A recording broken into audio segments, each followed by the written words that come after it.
How's it going, everybody? Welcome back to the HORRORman's Slashback Saturday Challenge. Today we are doing a remake slashers. And the remake that I am doing is the Town That Dreaded Sundown. Directed by Alfonso Gomez-Rejon and starring Addison Timlin as Jamie, our quote-unquote final girl and main character, and starring Anthony Anderson in a very uncharacteristic role as Texas Ranger Lone Wolf Morales. Now, this movie is a remake of the 1976 film based on the same name. And that movie was based on the true events of the 1946 Texarkana Bantam murders. In 1946, a killer dubbed the Bantam killed a bunch of people in the town of Texarkana, which lies on the border of Texas and Arkansas. And in 1976, they made a movie about it. Now, something really interesting about this remake, it's not just a remake. It is, but it isn't.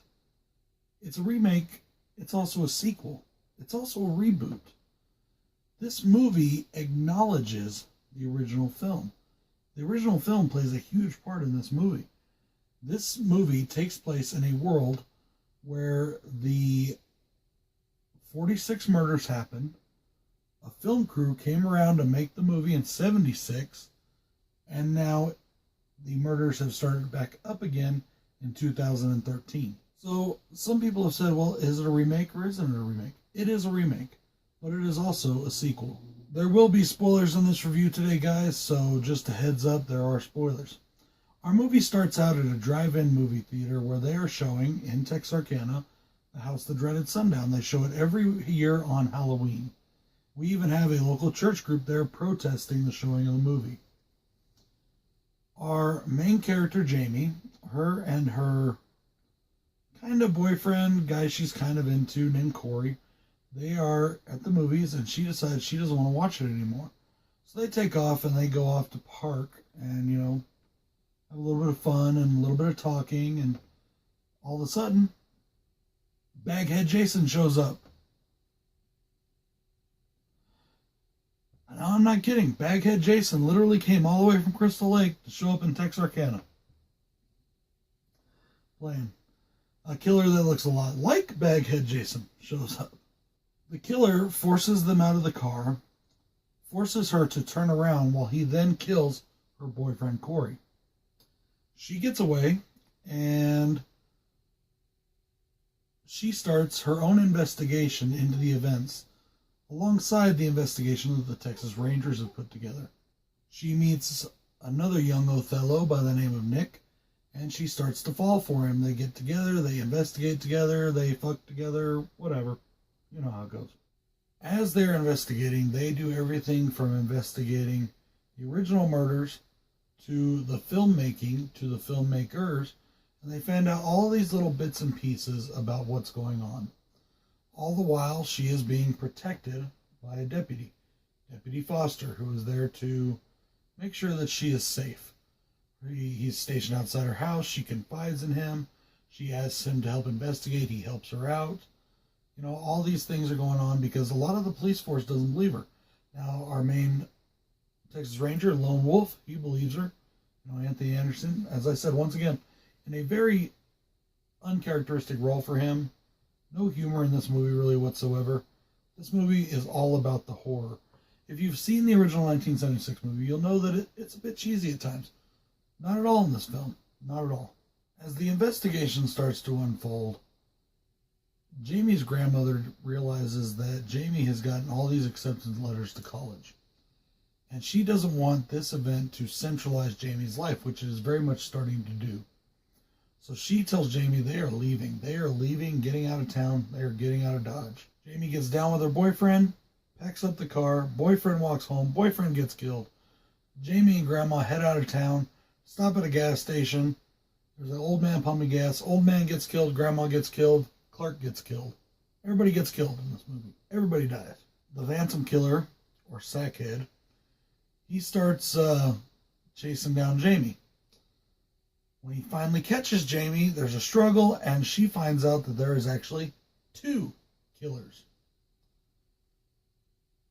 The first killer is revealed to be Deputy Foster, the guy that she's been confiding in, the guy that's been helping her out, the guy that is supposed to be protecting her. It turns out that he is the great-grandson of one of the supposed killers of the 1946 murders. And he wants his revenge on Texarkana for what they did to his grandfather. The second killer, and a surprise twist ending, so here comes a huge spoiler, guys, is Corey, her boyfriend from the beginning. The death was faked. They used a different body, changed out some teeth and some dental records, things like that. And he is also out to just make himself famous. He wants everybody to know that he is the Bantam Killer, that he is the one who is causing all of the carnage. Well, he gets his wish. His old Deputy Foster realizes he's got to pin this on somebody. So he shoots Corey right in the head, and then he attempts to stab Jamie. Jamie, meanwhile, has reached the gun that's on the ground, turns around, and blows off Deputy Foster's head. Or at least what we think. His body lands into the swamp or river or whatever, and it's basically, taken away, and they go searching for it, and they never find his body. They do find the other kid's body, but they don't find his body. Jamie goes off to school, and she's in California, and the very last scene of the movie is her walking down an outdoor corridor and the Phantom's shadow right behind her. Now, this remake was kind of bashed by the critics. It was said to have none of the charm of the original, no originality, all things like that. Personally, I completely disagree. This is a great fucking remake. I find it to be 10 times better than the original film. I love this movie. It is so much fun. It is such a good film. It's brutal. The kills are great. There's lots of blood. Not a ton of gore. Like, you don't see like a bunch of, entrails and things like that. We do get a really cool beheading, well, we actually don't see the beheading. We just see the severed head afterwards. And that's pretty cool. And it's actually my favorite scene in the movie where the killer is trying to get into the hotel room, and this girl's all like looking out because she heard something. And she just sent her boyfriend down to get some snacks. And she's looking out the window and she's like peering out. And all of a sudden, bam! There's her boyfriend's head right up against the glass. And there is Sackhead right there behind her, the Phantom Killer. And he starts slamming the head into the glass, and he breaks through it, and he jumps in, goes after her. She jumps out the window, and out the back window, and breaks her leg, and it bones sticking up through. Only kind of part that it's not really too believable. She seemed to move pretty well for somebody who had a bone sticking up through her leg, if you know what I mean. That actually leads into my first con, and that was it. That one scene right there, I love that scene. It's my favorite scene. But that one little part where she's kind of getting away and she's moving a little fast for somebody who just had her leg practically shattered. My next con, since I'm talking about it, I might as well just get on with it. My next con is, this movie is based in 2013. We have cell phones, we have modern cars, we have laptops. Everybody in the movie is dressed like the freaking 1970s. That I don't understand. Now, you may say that's a pretty dumb thing to be concerned about. But it just, I guess it kind of smacks against my sense of realism. Maybe they were doing it on purpose because the original movie came out in 76. Maybe it was a style choice to, pay tribute. I don't know. But it just kind of bugged me a little bit. I don't know why it did. It just did. But that's really the only bad things I've said about this movie. As I said, the critics bashed this film. I love this film. I thought it was a great film. It's a great remake. It's a really good slasher movie. Now, this is a slasher movie that does not use just conventional weapons like knives and axes, things like that, machetes. This killer does use guns quite often. He uses a rifle, uses a revolver, he uses a pistol, semi-automatic pistol with a silencer. This guy uses all kinds of stuff to kill people in all different ways, and it's all really cool.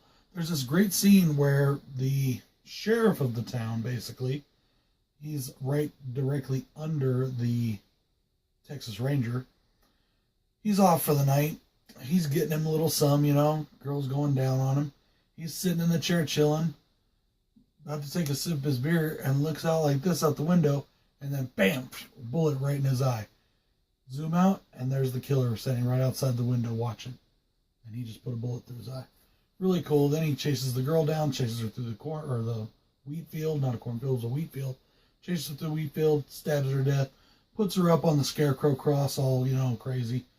Love that scene too. It was an amazing scene.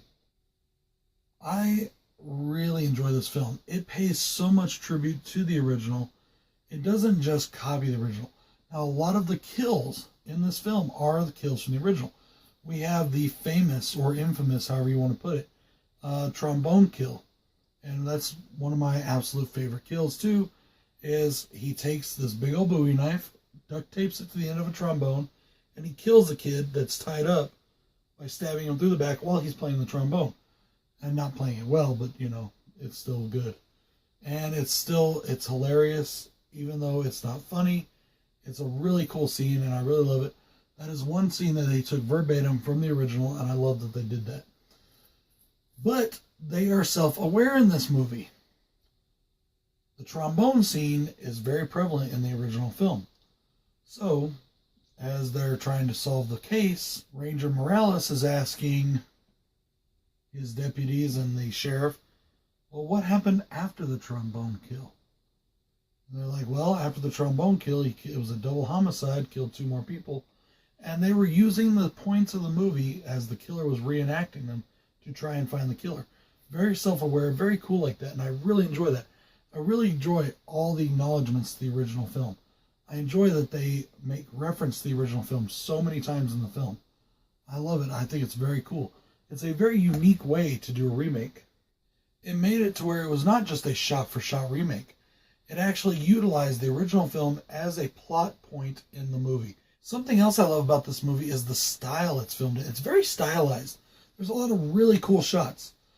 There's one shot where Nick, the new boyfriend of our final girl, Jamie, is walking home after they had just had sex. And the light goes off. The light goes on. Now, he's walking down the street, okay? And there's no actual street lights or anything around him. It's just the camera lighting. It's pitch black, then it's on. Pitch black, then it's on. And then all of a sudden, it's back on again, and the killer's right behind him, and killer takes him out. And I thought that was really cool. It was just a style choice that they made that I really enjoyed. Another one is, there is a point in the film where she is reading old microfilm on a microfilm screen of the original murders, and you can see all the print going across in her eyes, and then it changes and looks through the eyes, and you can see the reenactment of the murders from that original time, and it's really cool. I really like the way they did that. It was like they were filming it with the pair of eyes, almost like what we would call a filter these days, but it was just so cool looking. I thought it was really awesome, really stylized, had some great looking shots, filmed absolutely great, created a real sense of dread too in this movie. There's a reason it's called The Town That Dreaded Sundown. Every time it was dark outside, you knew somebody was going to die, and it really felt eerie. My last pro that I want to talk about is I love the twist ending. I love that there is now 2 killers. I love that one of them is the deputy that everybody trusts, and then the other one is the person who you think was the first person killed. I love that. I love that they did that because it just snaps you out of nowhere, and it's so cool. You don't expect it. You're thinking, oh, it's the son of the director of the original film. Or you're thinking he could possibly be the preacher that they arrested earlier for sending an email, even though he had his lawyer and he got out. You never know who it really is. It's a great whodunit, and it's just a really awesome twist at the end. And a lot of the critics bashed the twist. They said it was generic. They said you could see it. No, you couldn't. I'm sorry. At least I didn't. I'm pretty good at seeing this stuff coming. I mean, I saw the twist in Saw 2 coming. I didn't see this one coming. But whatever. That's cool. I'm not trying to pat myself on the back either. I'm just saying that I don't think the critics gave this movie the fair shake, if you know what I mean. I think that they really gave this movie a hard time when this is actually a really great film. I think this is one of the better remakes, period, in the horror genre. It's definitely right up there. And I love that it's a Blumhouse production. And now we are getting so many great movies from Blumhouse. And this is one of the movies that started that, that trend. Well, guys, that is it for my thoughts on The Town That Dreaded Sundown. This is BroncoJuggalo saying Peace. Hey, you double G-A-L-O.